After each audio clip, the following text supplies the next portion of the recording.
Yo, what is up guys? Welcome back to a new video with me, Fuzzball40. As always, if you're new around here, make sure you subscribe down below and make sure your notifications are always turned on so you never miss an upload.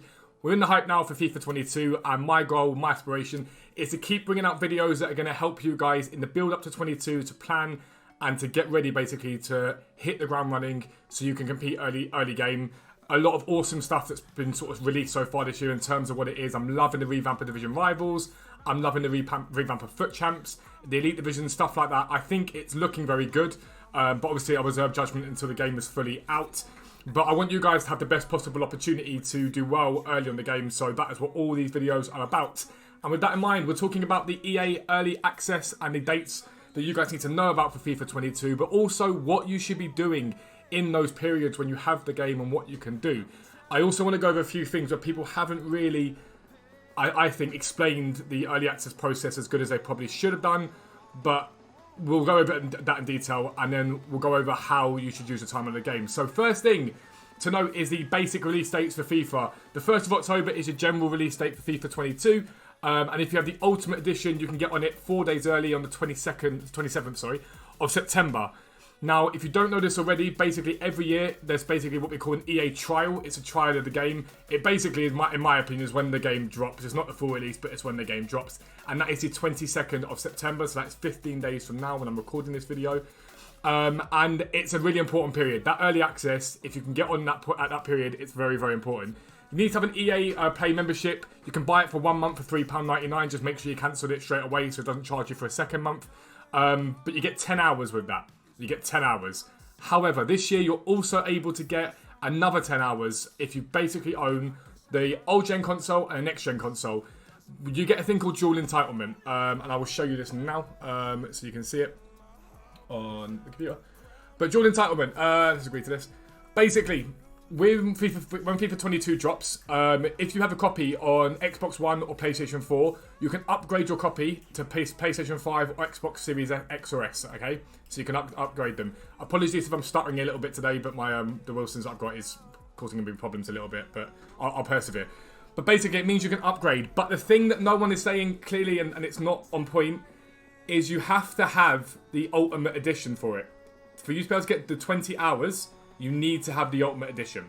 You get 10 hours no matter what happens, but it's only on the Ultimate Edition that you get dual entitlement. So that's basically an important thing for you to know. If you go and pre-order or buy the Standard Edition, you will not get dual entitlement. It is only valid for the console that you are on. I've seen people say, I pre-ordered on my PS4 and they've got PS5 as well. And I'm like, well, you just messed yourself up basically. So you have to buy 2 games. So it's only on the Ultimate Edition, and you can do things to get the Ultimate Edition cheaper. But I'll go over that on Twitter. Follow me on Twitter and I'll post some stuff about it basically. But that basically gets you 20 hours. Now 20 hours for 5 days, if you've got the Ultimate Edition, is a lot of game time. That is 4 hours a day. That's an extremely high amount of time you can be on the game. To me, that's basically full release. Most people are going to spend 4 hours a day on the game at max. Like, I don't think even then it's probably going to be more than you need. So if you've got the Ultimate Edition, it's a dub. But what do we do with the early access? It's 20 hours and you need to use those 20 hours well. And my basic advice for you is try to avoid things like SBCs and trading using the game. Use those 20 hours to hammer out every single game mode possible. What you really should be using those 20 hours for is squad battles, division rivals, and foot champions. Now, I'm going to bring a video out which is start to finish what to do for the first week of FIFA. I did it last year, was well over 1 million coins. At the end of it, you guys will do the same if you follow those tips. But at a basic level, you've got 20 hours and those 20 hours are precious. You've got the web app available to you to do SBCs on. You've got the web app available to you to do trading on. You don't need to trade on the game at that period in time. Trading on the web app is exactly the same as trading on the game. It's just different buttons. That's all it is. But I will bring a video out as well about how we trade on web app and the differences and the nuances of it. And you can sort of get into swing of it. But basically, what I would be doing if I were you, hammer out squad battles. Go and play all your squad battle matches as much as you possibly can and get the highest possible rank, because that's going to give you rewards very early on in the game. Squad battles is a great place to start the game. Do I touch squad battles after the first couple of weeks? No, I don't. I only do it with things like icon swaps or whatever it is. But squad battles, good early rewards, tradable packs, coins, it helps massively. Division rivals. I'm not sure when these open up. Last year, I'm pretty sure they opened up straight away. But Division Rivals, you want to get those started and get those games done. Again, I believe this year with Rivals and Champions, once you're done with your games, you can get your rewards straight away. I know that's the case with Champions, but I don't know if it's the case with Rivals. But hammer that out as much as you possibly can. Really cram that in. And again, get your awards, get them opened up, and that's really what you want to be thinking about. The only thing I would say about the access trial, that if you think, right, I've played much games, I'm all gamed out, and I don't want to go on the web app, SBCs like the Nations and like Nations Leagues and stuff like this, so these ones here, where are they? The Foundation Leagues. The ones like the Hybrid Leagues, Hybrid Nations, League of Nation Hybrid, these can be a little bit long to do on the web app. I personally would think about doing these on the game itself. It's a lot speedier that way. They can be a lot quicker to do those ones. But I'd only consider doing those once I've gone and done all my other game modes. Now, you're going to spend your time playing those game modes, playing squad battles, playing whatever it is. Once you've gone and done that, that's when you want to head over to the web app. There's going to be a video out on the trading you should do first week and how you should do that. But I will simplify it for you a little bit right now to give you an idea. So I've gone and played loads of my games. I played my squad battles, I played my rivals, and I've ended up with X amount of coins. So let's say theoretically I've got myself, I don't know, 100,000 coins at this point. I don't know how many you're going to have, but we'll have a little look. One of the most simplistic things that I'll then go and do is I'll go into a web app and I'll look for cards that are selling for below what they're actually going for. So that Wan-Bissaka there, for example, 8,500 coins is what I've just gone and bought them for. Okay, here's an undercut on the market, massive undercut on the market. So what I'm going to do is check what he's actually selling for, which at the moment with Shadow, the cheapest one is 9,008. So I'm going to list that Wan-Bissaka up for 9,600. It is that simple early game. That is all you need to do to trade. See what they're selling for, go and buy them for that price, and flip them on. And that's all you've got to do on web app. You haven't got to do anything more than that, anything less than that. Just instant flip for profit.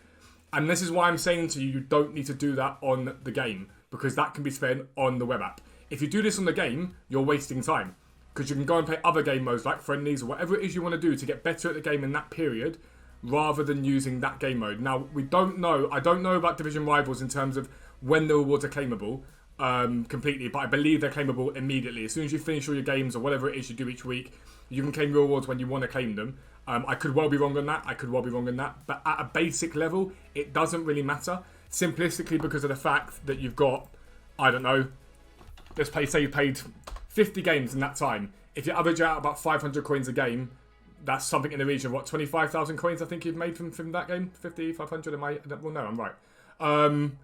And that's where it's important. And then, realistically, save yourself time. Come onto Footbin and have a look at the Foundation SBCs. And so you've got Hybrid Nations, Hybrid Leagues, Hybrid League of Nation Hybrid. These things here, you can literally have these up on your computer. Rather than using the actual game to do this, you can just look for all the SBC solutions that you need via these guys here and work out a solution that works for you to get those opened up. Once you've opened those up, it gives you more coins. And you're basically going to utilize as much of the web app as possible as you possibly can do, and then only use the game for the gameplay that you want to play. And I can't stress this enough, don't get bored of the game. Whatever you do, flick between the two, because you will get bored. It's not difficult to get bored on the game early days, because there's not as many people in the game. There's not many SBCs on the game. It's quite basic at that point. Now, there's no guarantee that these leagues will be here, these SBCs will be here, but there's a good chance of it. So I'd just be mindful of that without a doubt. But I'd also use that time to do a bit of research. So while you're playing your games, look for the cards that people are using a lot. So let's say you're playing 30 games of Division Rivals, and you keep seeing Hwang Hee-chan from Wolves popping up and popping up and popping up, because people are going to use him. He's low rated in meta, not too expensive. Look at him on Transfer Market. Go onto the web app, check out his price, and pick him up on undercuts. It's really easy. He's got demand. You've used him. People used him against you. He's got demand. Go and buy him when he's got undercuts and sell him. There'll be videos in detail on the trading, but it's important that you do that. But it's vital that you understand you need to have the Ultimate Edition to get the 20 hours of the EA Play, of the early access, when it's basically the trial. You have to have Ultimate Edition for the 20 hours. The Standard Edition gets you 10 hours. Even 10 hours is plenty to get going on the game. The only thing about it being, obviously you then got to wait till the 1st of October, the Standard Edition. The Ultimate Edition you get on the 27th of September. We're not long away from that now at all. What I would be doing if I were you guys is watching as many videos from me, other people, any creators that you like, on what to do at the start of the game, and have a plan in place when you first start. So from here now, think, okay, cool, I'm going to go and look at EA Play. It's £3.99 a month if you can afford it. Going to go and get that, subscribe to it, be ready for it. Subscribe closer to the time, to be fair. Make sure I cancel it. Put big, bold letters next to it if you're writing a list. Make sure to cancel if you're not going to keep it. Use that EA Play trial as much as you can. And then now from this video, EA trial, what do I do? Okay, I play all my games on on the actual game itself, and I build my coin total up, take myself off the game, bring myself back on it again. Something to note, when you're playing the game during the trial, make sure to quit out of the game properly like that. Do you want to exit FIFA 21 Ultimate Team? Yes, and close the game down. Make sure you close the game down, otherwise your trial continues. The time keeps ticking. You have to close the game down properly, otherwise, let's say theoretically, you go away from your Xbox, come back tomorrow, you've not closed the game down properly, there's a good chance all of your time is completely and utterly gone. But be writing down these tips and tricks you're hearing from everyone as much as you possibly can do. But if you're new around here, subscribe down below. Make sure your notifications are turned on so you never miss an upload. But for now, I am out. Peace out. I'll speak to you soon.